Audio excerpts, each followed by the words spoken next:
Today I want to talk to you about Piranesi by Susanna Clarke. This was a book that I picked for the book club this year, and we read and discussed Piranesi. I want to give you a little bit of background and information about the novel, but also about the author. I had heard a lot of praise about her debut novel published in 2004 called Jonathan Strange and Mr. Norrell, and Piranesi has won the Women's Prize of Fiction, so it got me very curious. And since I also wanted to read more modern novels this year, I added this one to my list. Susanna Clarke is fond of the works of Sir Arthur Conan Doyle, Charles Dickens, and Jane Austen. Because she was suffering from chronic fatigue, she was struggling to write a sequel for Mr. Norrell, and so she started working on a different novel, Piranesi. So Piranesi was published in 2020 and was Clarke's second novel. She was inspired by short stories written by George Louis Borges. I don't know if I'm pronouncing that the correct way, but please forgive me. And what I found most interesting about Piranesi is that it was inspired by an etching made by Giovanni Battista Piranesi, and I hope I'm also pronouncing that rather correctly. So this etching that I'm now showing you on the screen are called the prisons, carceri d'invenzione. Now, Giovanni Battista Piranesi was born on the 4th of October 1720 and passed away on 9 November 1778. He was I'm sorry for my cap, he's lying there because he wants to be close to me, and now he's ruining the shot. Oh my gosh. He was an Italian classical archaeologist, architect, and artist, most famous for his etchings and of his fictional and atmospheric prisons. The Prisons is a series of 16 etchings and a collection of 16 etchings, and you can see enormous vaults and an extreme amount of staircases, often leading to nowhere. He started the series in 1745, but the first series was published 5 years later, and it was a series of, 14 etchings. They were untitled, they were unnumbered, and they looked like sketches. In the second publishing, it seems like they added a bunch of impossible geometries. So if you ever come across a reference in one of the novels that you read to Giovanni Battista Piranesi, then you know who this man was. So what you should know before you get started, and I'm not going to give you any spoilers, so this is completely safe. There are a lot of... So we have this main character, and he keeps a journal, and he writes his findings down in his journal.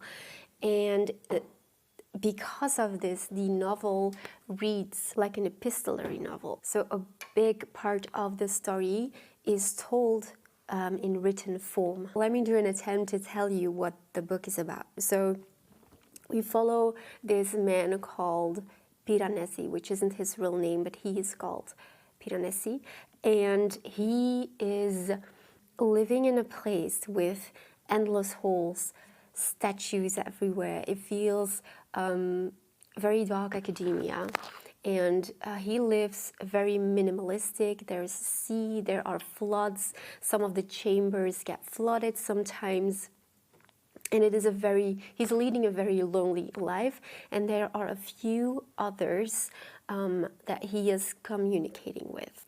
But then messages start to appear, he starts gathering information, he wants to find out who he is because he has forgotten who he is, and he also wants to find out what the place that he is living in actually is, because he doesn't know what happened to him and where he ended up, how he ended up in the halls, and what happened to all the people, because he's alone.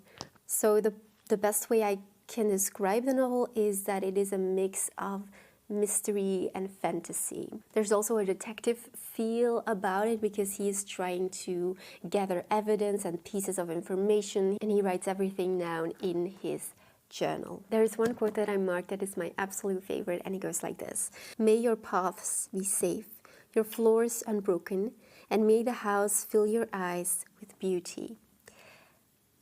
I don't think it says much to someone who hasn't read it, but yes, that is the quote that I selected and that I really loved most. So what did I think about the novel? I enjoyed it. It takes some time to get used to the vibe and to the style, but the vibe and the atmosphere is really well done, and I thoroughly enjoyed it. It's also a setting, very dark academia feel, but it's a setting that I haven't seen before. Endless halls, endless statues. It felt very original. Now, something that bothered me personally, but I think it's very much a me thing, because I read a lot of older books. I found the writing style extremely modern, by which I mean modern writing isn't like a problem or anything, but it felt, her writing is, she writes short, easy to read sentences, while I feel like the story would have benefited from a more elaborate and flowery style. Words like shit and piss off really, they pulled me out of the story, and just, they didn't fit. They didn't make sense. It's only at the end of the novel that you truly realize what is going on, so it takes a very, very long time for things to make sense. So yes, I enjoyed it. I overall enjoyed it. It was just the writing style that really got me out of the novel sometimes, and personally the ending also let me down a little bit. I was expecting something more interesting and something more grand, but it was really enjoyable for me personally. I would like to end with a statement that Susanna Clarke made about her novel in an interview, which I found really interesting. She says, "As I got towards the end of writing Piranesi, I realized that I, a person living a very confined life, was writing a story about a man who couldn't leave his house. I, a person who of necessity was quite isolated, was writing a story about a man who is alone most of the time, who has only one friend, and who makes friends of the dead and the birds. It might seem a bit preposterous that I didn't realize until quite late on that this was what I had done, but the number of things that I don't notice when I'm writing are legion. You're not really in a noticing frame of mind when you're writing. You are attuned to different things." Thank you for watching, and may the house in its beauty shelter us both.